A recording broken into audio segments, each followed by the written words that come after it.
दुनिया भर के देशों को जिस तरह से कोरोना ने अपनी चपेट में ले लिया, तो ऐसे में सबको इंतजार था कोरोना वैक्सीन का। और अब भारत के लिए एक अच्छी खुशखबरी आई है कि 16 तारीख यानी कि 16 जनवरी से कोरोना की वैक्सीन पूरे देश में लगनी शुरू हो जाएगी। तो ऐसे में किस तरह से कोरोना वैक्सीन लगेगी और उससे पहले जो ड्राई रन शुरू हो चुका है, उन तमाम चीजों के बारे में हम जानकारी लेंगे ये फेलिक्स हॉस्पिटल के सीएमडी डॉक्टर DK गुप्ता से। सर, आपका बहुत बहुत स्वागत है जनसत्य न्यूज में। नमस्कार मैम। नमस्कार सर, जिस तरह से क्योंकि अभी जो है वैक्सीन 16 तारीख को आने वाली है और ऐसे में अब जो है ड्राई रन शुरू हो गया है, तो आपके हॉस्पिटल में भी जिस तरह से ड्राई रन शुरू हो चुका है, तो ऐसे में आपकी तमाम क्या तैयारियां हैं इसको लेकर? बिल्कुल, ड्राई रन तो पहले 28 तारीख को चालू हो गया था। 28 दिसंबर को 5 स्टेट में 28 29 दिसंबर को ड्राई रन हुआ था। उसके बाद 3 जनवरी के आसपास फिर दोबारा ड्राई रन हुआ और इस समय पूरे देश में ड्राई रन चल रहा है। पहले उन्होंने गवर्नमेंट हॉस्पिटल में ड्राई रन किया, अब वो जो इस समय ड्राई रन चल रहा है वो बहुत सारे प्राइवेट हॉस्पिटल में भी चल रहा है। उन्हीं प्राइवेट हॉस्पिटल्स में फिलिक्स हॉस्पिटल सेक्टर 137 नोएडा एक ऐसा सेंटर है जहाँ पे ड्राई रन चल रहा है और अगले हफ्ते से वैक्सीन लगना यहाँ पे भी प्रारंभ हो जाएगी। तो ड्राई रन में जो तैयारी होती है, जो हमारी जो गाइडलाइंस हैं, जो SOPs हैं, जो मिनिस्ट्री ऑफ हेल्थ की, उनको हमें इम्प्लीमेंट करना पड़ता है। देखना पड़ता है कि जो हम एक्चुअल करने वाले हैं उसका डेमो करके देखते हैं कि जो चीज़ें हम करने वाले हैं उसमें कोई गलती ना रह जाए, कोई कमियाँ ना रह जाए, कोई त्रुटि ना रह जाए। तो उसमें प्रोसेस ये होता है कि जब भी कोई पेशेंट आता है वो कोविन ऐप पे वो रजिस्टर्ड होगा। गेट पे एक पुलिसमैन है जो डिफेंस पर्सनल है या जो हमारा गार्ड है उसको चेक करेगा, उसका ID प्रूफ मैच करेगा। उसके बाद एक रजिस्ट्रेशन काउंटर पे जाएगा, वहाँ पे उसको ID प्रूफ की हम हार्ड कॉपी देख के उसको रजिस्टर करते हैं वहाँ पे, और उसके बाद उसको वेटिंग एरिया में बिठाते हैं। जब उसका नंबर आता है तो उसका वैक्सीनेशन रूम बनाए जाते हैं। Vaccination room as per international guidelines के अनुसार होते हैं। 2 वैक्सीनेशन रूम हम लोगों ने बनाए हैं। उनके अंदर दोनों के अंदर 2 सिस्टर्स नर्सिंग स्टाफ बैठेंगे जो इंजेक्शन लगाएंगे वैक्सीन पेशेंट को। इंजेक्शन की पूरी गाइडलाइंस है, कैसे इंजेक्शन लगाना है, इंजेक्शन से पहले रजिस्टर करना है, उसको बताना है कि हम क्या इंजेक्शन लगा रहे हैं, उसकी हमें कंसेंट लेनी है मरीज की, आपको इंजेक्शन लगवाना है भी या नहीं लगवाना है। तो वो सब करने के बाद हम लोग डेल्टॉइड में इंट्रामस्कुलर इंजेक्शन लगाते हैं, 0.5 ml डोज होगी उसकी, और लगाने के बाद उसको बताते हैं कि क्या मिनिमम साइड इफेक्ट्स हो सकते हैं और आपको आधा घंटे तक ऑब्जर्वेशन एरिया में बैठ के वेट करना है। अगर आपको कोई ऐसे सिम्टम्स आ रहे हैं कि जिसमें सांस में तकलीफ है, इचिंग हो रही है, चकत्ते पड़ रहे हैं, ब्रीदिंग डिफिकल्टी हो रही है, चक्कर आ रहे हैं, बटाईगो हो रहा है, तो फिर आपको तुरंत बताना है। नॉर्मली ऐसे साइड इफेक्ट्स नहीं होते, बहुत रेयरली कभी ऐसा होता है, लेकिन हाँ लोकल साइड इफेक्ट कुछ होते हैं कि जहाँ पे हमने इंजेक्शन लगाया वहाँ पे रेडनेस होना, स्वेलिंग होना, पेन होना कॉमन है। और कभी कभी इंजेक्शन लगने के बाद बुखार आना, बॉडी एक होना, मैलेज होना, हेडेक होना, नॉर्मली ये सब चीज़ें 1 से 2 दिन में खत्म हो जाती हैं। सर बिल्कुल। तो ऐसे में अब जब 16 तारीख को वैक्सीन लगेगी, तो ऐसे में क्या कैटेगरी है, किस तरह से वैक्सीन लगेगी, किन किन लोगों को लगेगी, सबको इंतजार है। तो ऐसे में आप ये बताइए हमारे जो दर्शक है कि किस तरह से उनको वैक्सीन जो है वो लगेगी। तो जो वैक्सीन लगेगी, वैक्सीन का जो पहला फेज है जिसको हम बात करें, इसमें 30 करोड़ लोग हैं जो रेसिपिएंट होने वाले हैं। 30 करोड़ लोगों को वैक्सीन लगने वाली है। वो 30 करोड़ कौन है वो मैं बताता हूँ आपको। उसमें 1 करोड़ जो लोग हैं वो हेल्थ केयर वर्कर्स हैं, मीन्स उसमें डॉक्टर्स हैं, नर्सिंग स्टाफ है, GNM है, पैरामेडिकल स्टाफ है, लैब, फार्मेसी, OT का स्टाफ है, या हमारे डॉक्टर इसके हॉस्पिटल के जो स्टाफ हैं, कैफेटेरिया के गार्ड्स, तो जितना भी हॉस्पिटल का स्टाफ है, जो डॉक्टर्स हैं या मेडिकल कॉलेज के स्टूडेंट्स हैं, डेंटल स्टूडेंट्स हैं, नर्सिंग कॉलेज के स्टूडेंट्स हैं, उन सबको पहले फेज में 1 करोड़ लोगों को वैक्सीन लगेगी। उसके बाद 2 करोड़ जो और लोग हैं उनको बोलते हैं फ्रंटलाइन वॉरियर्स। उसमें पुलिस पर्सनल्स हैं, डिफेंस पर्सनल्स हैं, आर्मी, नेवी और कोस्ट गार्ड। उसके अलावा जो हमारे होम मिनिस्ट्री के जो डिफेंस पर्सनल्स हैं या जो फोर्स हैं, जिसमें CRPF है, ITBP है, CISF है, SSB है, सीमा सुरक्षा बल, तो इन सबको लगने वाली है। या सैनिटाइजेशन वर्कर्स हैं, तो 2 करोड़ लोग ये हैं, तो 3 करोड़ को इनको लगेगी, health care workers plus frontline warriors. जो 27 करोड़ लोग बचते हैं उनमें 1 करोड़ ऐसे लोग हैं जो 50 साल से कम है, लेकिन उनको साथ में कोई कोमॉर्बिड बीमारी है, जिसको हम बोलते हैं या तो उनको डायबिटीज है, हाइपरटेंशन है, अस्थमा है, COPD है, हार्ट प्रॉब्लम है, किडनी प्रॉब्लम है, ट्रांसप्लांट हो रखा है या कैंसर है। तो ऐसे लोगों को प्रायोरिटी दी जाएगी। और उसके बाद जो बचेंगे वो 26 करोड़ लोग बचेंगे जो 50 साल से ऊपर हैं। उनको हम कोविड से वो रजिस्टर्स करेंगे। जैसे अब गवर्नमेंट कुछ दिनों बाद ऐप को खोल देगी जनरल पब्लिक के लिए, उस पर लोग रजिस्टर करेंगे। उन रजिस्ट्रेशन करने के बाद उनको पता लगेगा कि उनको नियर बाई कौन से वैक्सीनेशन सेंटर में जाना है, कब जाना है, पहली डोज कब लगनी है। पहली डोज लगने के बाद उनको दूसरी डोज के लिए उनको मैसेज अलर्ट जाएगा। मतलब इस तरह से, क्योंकि आपने डोज की बात करी, तो ऐसे में सबके दिमाग में ये भी घूम रहा है कि कितनी डोज लगेगी। तो ऐसे में कितनी डोज लगेगी, और जो पहली डोज लगेगी उसके बाद अगर दूसरी डोज लगेगी तो उसमें कितना दिनों का इंतजार, या कोई उस बीच सिम्टम्स आता है, तो उसको लेकर क्या प्रक्रिया है? बिल्कुल। तो जो अभी जो 2 वैक्सीन हमने गवर्नमेंट ने अप्रूव करी, इमरजेंसी अथॉराइजेशन दिया है, वो एक का नाम है कोविशील्ड, दूसरा है कोवैक्सीन। कोविशील्ड है वो AstraZeneca serum institute of India ने मिलकर बनाई है और इसको ऑक्सफोर्ड यूनिवर्सिटी ने डेवलप किया। ब्रिटेन की वैक्सीन है, हम लोगों ने कोलैबोरेट करके इंडिया में बनाया है। इसकी 2 डोज लगनी है जो 6 हफ्ते के अंतराल पर लगनी है। नॉर्मली वैक्सीन की डोज 4 से 6 हफ्ते के अंतराल पर ही लगते हैं और दोनों की इंट्रामस्कुलर डोज लगनी है, 0.5 ml डोज लगनी है, मैंने बताया आपको। और 6 हफ्ते उसका मैसेज जाएगा, उसके बाद इसका पूरा कोर्स हो जाएगा। और 6 हफ्ते के लगने के बाद भी एटलीस्ट इम्यूनिटी डेवलप करने के लिए हमें 2 से 4 हफ्ते का टाइम और चाहिए होता है। तो तब तक हमें सारे प्रिकॉशंस को फॉलो करना पड़ेगा। जो कोविशील्ड, जो कोवैक्सीन है जो भारत बायोटेक ने बनाई है, उसकी भी 2 डोज हैं, उसकी भी 0.5 ml के आसपास डोज होगी और इंट्रामस्कुलर लगेगी, डेल्टॉइड में लगेगी उसका। लेकिन जो इंटरवल है, जो अंतराल है दोनों 2 डोज के बीच में, वो 15 से 16 दिन के लिए हम बात कर रहे हैं, 2 हफ्ते का अंतराल बात कर रहे हैं। तो उसकी सेकेंड डोज 16 दिन बाद लगेगी।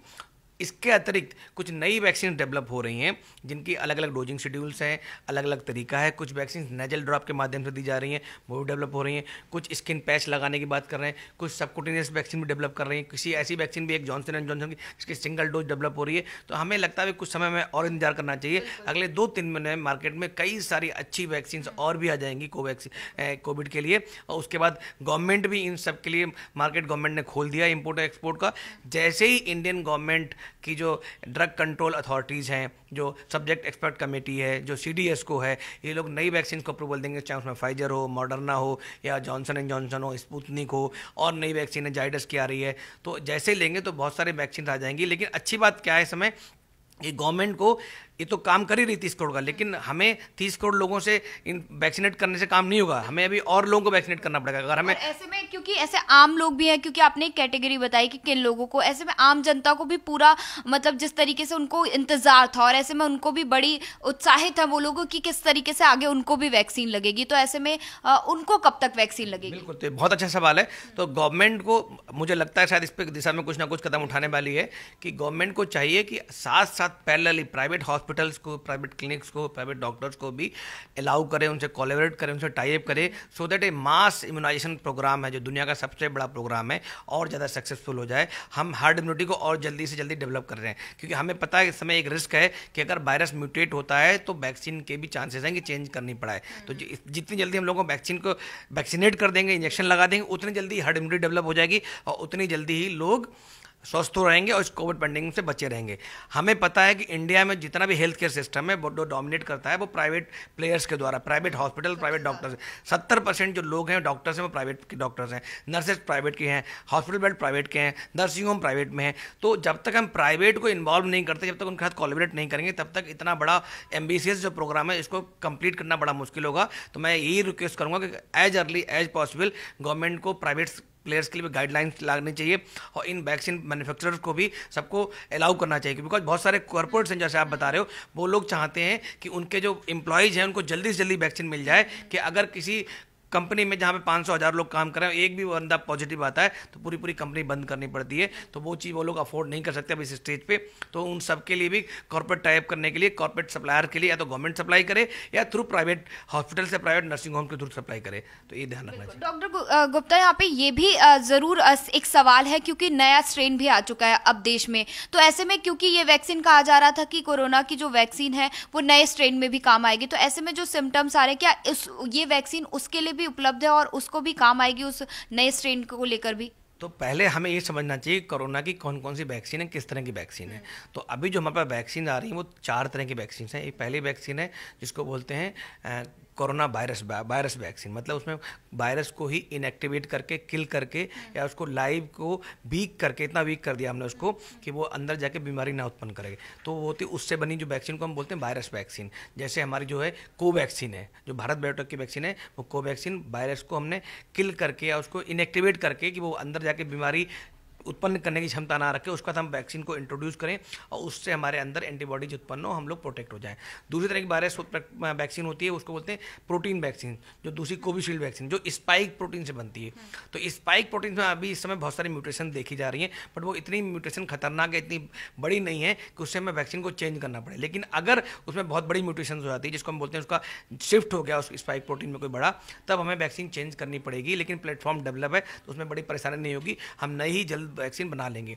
तीसरी तरह की वैक्सीन होती है न्यूक्लिक एसिड वैक्सीन, जिसमें हम बोलते हैं mRNA वैक्सीन जो आ रही है फाइजर और मॉडर्ना है। तो वो अंदर जाके उसका RNA जाता है, RNA से प्रोटीन बनाता है और प्रोटीन के अगेंस्ट हमारी बॉडी जो है एंटीबॉडीज उत्पन्न करती है और जो हमारी मेमोरी सेल्स हैं उसके अगेंस्ट इंडक्शन होता है उनमें, और वो स्टोर हो जाती हैं कि अगली बार जब भी बीमारी होगी तो वो उससे फाइट करने में तैयार होती हैं। बिल्कुल। एक सवाल ये भी मेरे मन में भी था और शायद लोगों के भी होगा कि जब ये वैक्सीन लग जाएगी उसके बाद भी अगर कोई कोरोना पॉजिटिव होता है या उसके बाद उसको किसी तरह के सिम्टम्स आते हैं तो ये तब तक के लिए वायरस को किल कर देगी? नहीं, तो एक तो मैं आपको पहले बताऊं, कोई भी वैक्सीन जो है ना 100% एफिकेसी नहीं होती है। हमने जो वैक्सीन अभी तक देखी है वो 62 से लेकर 95-95% तक इफेक्टिव हैं, डिफरेंट टाइप की वैक्सीन। तो इसका मतलब अगर एवरेज 70% भी मान लेते हैं तो 30% ऐसे लोग हो सकते हैं जिनको दोनों वैक्सीन की डोज लगने के बावजूद भी कोरोना हो सकता है। तो उनको हर्ड इम्यूनिटी तक वेट करना चाहिए जब तक कि चेन ऑफ ट्रांसमिशन टूट ना जाए। तब तक हमें सारे मास्क वगैरह और हैंड हाइजीन का और भीड़ वाले इलाकों फिजिकल डिस्टेंसिंग का फॉलोअप करना चाहिए। दूसरी रही बात कि अगर किसी ने एक डोज लगाई और उसके बाद वो सोचे मैं इम्यून हो गया, मैं प्रोटेक्ट हो गया, तो वो नहीं है। जब तक आपने पूरा कोर्स और सेम वैक्सीन का पूरा कोर्स करना है। अगर आपने कोविशील्ड लगवाई तो दोनों वैक्सीन कोविशील्ड की लगवाई नहीं, अगर आपने कोवैक्सीन लगानी तो दोनों वैक्सीन डोज कोवैक्सीन की लगानी है, अदरवाइज आपको इम्यूनिटी नहीं मिलेगी या कम मिलेगी। तो इसलिए पहले तो पूरा कोर्स करें, दोनों डोज लगवाएं, और दोनों डोज लगने के बाद कम से कम 4 हफ्ते तक तो आपको पूरे प्रिकॉशन रखने ही रखने अपने लिए। आप चाहते हो दूसरे भी प्रोटेक्ट रहें, बाकी लोग भी रहें, तो उसके बावजूद जब तक कि पूरा ट्रांसमिशन स्टॉप नहीं होता तब तक हमें सारी प्रिकॉशंस को फॉलो करना चाहिए। तो यहाँ पर एक सवाल है, मेरा आखिरी सवाल है कि जिस तरह से आपने ये वाली बात रखी कि जो एक ही वैक्सीन का डोज लगवाना, तो ऐसे में कुछ लोग ऐसे भी हो सकते हैं क्योंकि सरकारी हॉस्पिटल्स में भी लग रहा है और अब जब प्राइवेट हॉस्पिटल्स में भी ये लागू कर दिया गया है, तो ऐसे में हो सकता है कि कई लोग वहाँ पर भी वैक्सीन लगवा ले, क्योंकि जो रजिस्ट्रेशन होता है ऐसे में ये पता लगा पाएगा कहीं ना कहीं गवर्नमेंट कि किस तरह से जो वैक्सीन जो एक बंदा पहले ले चुका है वो दोबारा भी ले रहा है।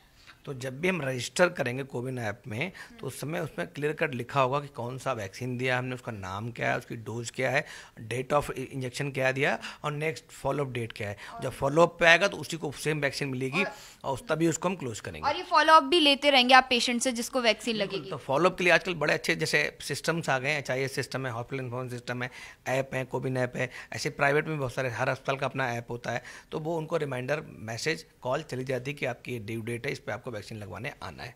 चलिए डॉक्टर गुप्ता, बहुत बहुत धन्यवाद, आपने हमें ये तमाम जानकारी दी जो कि सीधी बात है हमारे दर्शक भी जानना चाह रहे हैं कि किस तरीके से जब 16 तारीख को वैक्सीन आएगी वो कैसे लगेगी, उसका प्रोसीजर क्या है और किन लोगों को वैक्सीन लगेगी। तो चलिए अभी फिलहाल के लिए इतना ही। कैमरा पर्सन DP यादव के साथ पूजा मिश्रा की रिपोर्ट, जनसत्य न्यूज।